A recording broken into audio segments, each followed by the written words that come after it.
หน้า109ตั้งแต่วุตโตเตนาติวจนัสสะอัตโถเป็นต้นไปเนื้อความแห่งคำว่าเตนะเป็นอันข้าพเจ้ากล่าวแล้วด้วยประการฉนี้ส่วนสมยศัพท์ซึ่งมีในบทว่าสมเยนะนี้ย่อมปรากฏในอัด9อย่างคือสมวายะหนึ่งขณะหนึ่งกาละหนึ่งสมุหะหนึ่งเหตุหนึ่งทิฏฐิหนึ่งปฏิลาภะหนึ่งปหานะหนึ่งปฏิเวทะหนึ่งก่อนจริงอย่างนั้นสมยศัพท์มีสมวายะเป็นอัดในคำทั้งหลายมีอาทิอย่างนี้ว่าชื่อแม้ฉะไหนแม้พรุ่งนี้เราทั้งหลายพึงเข้าไปให้เหมาะการและความพร้อมกันมีคณาเป็นอัดในคำทั้งหลายมีอาทิอย่างนี้ว่าภิกษุทั้งหลายก็ขณะและสมัยเพื่ออยู่พรหมจรรย์มีหนึ่งแล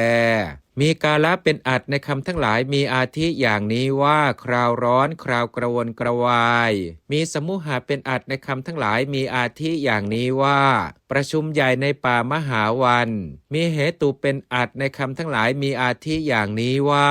ดูก่อนพัทธาลิแม้เหตุแลได้เป็นของอันท่านไม่ได้แทงตลอดแล้วว่าแม้พระผู้มีพระภาคเจ้าแลเสด็จอยู่ในกรุงสาวัตถีแม้พระองค์จักทรงทราบเราว่าภิกษุชื่อพัทธาลิมิใช่ผู้มีปกติทำให้บริบูรณ์ด้วยสิกขาในศาสนาของพระศาสดา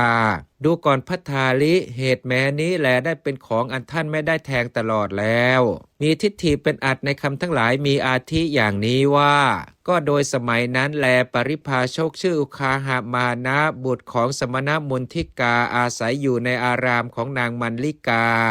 ศาลาหลังเดียวใกล้ต้นแถวมะพร้าวเป็นที่สอนทิฏฐิเป็นที่เรียนมีปฏิลาภะเป็นอัดในคำทั้งหลายมีอาทิอย่างนี้ว่า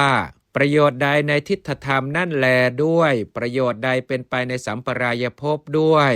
นักปราชญ์ท่านเรียกว่าบัณฑิตเพราะได้เฉพาะซึ่งประโยชน์นั้นมีปหานะเป็นอัดในคำทั้งหลายมีอาทิอย่างนี้ว่าภิกษุนี้ได้กระทำที่สุดทุกข์เพราะละมานะโดยชอบ